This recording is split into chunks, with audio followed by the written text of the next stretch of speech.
তো প্রিয় দর্শক, আজকে আমি বর্তমানে অবস্থানরত রয়েছি আমাদের ঢাকা শহরের কারওয়ান বাজার, যেইখানের মধ্যে রাস্তার তুলনায় গাড়ি বেশি আর গাড়ির তুলনায় রাস্তা কম। এইটা কিন্তু আজকালের বিষয় নয়, এইটা বহু বছর ধরে প্রচলন হয়ে আসছে।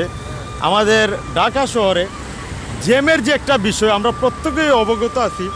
আমাদের ঢাকা শহরে কিন্তু প্রতিনিয়ত জ্যাম লেগেই থাকে, যেটা কিন্তু আসলে বলার বাহিরে। তেমনইভাবে আজকে জোহরের পরে আমি বর্তমানে অবস্থানরত রয়েছি কারওয়ান বাজার টিসিবি ভবনের সামনে। আর এইখানের মধ্যে আপনারা দেখতে পারতেছেন প্রচুর পরিমাণে জ্যাম, যেইটা আসলে বলার বাহিরে।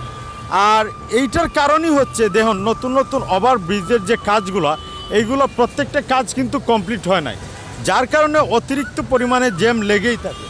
আর এই যে আমার পিছনে দেখতে পারতেছেন, এইটা হচ্ছে কারওয়ান বাজার। আর আমি বর্তমানে আজকে অবস্থানরত রয়েছি কারওয়ান বাজারে, এবং আমি এইটাই উপস্থাপন করতে চেয়েছি যে এই জ্যামটা কিভাবে কমিয়ে আনা যায়।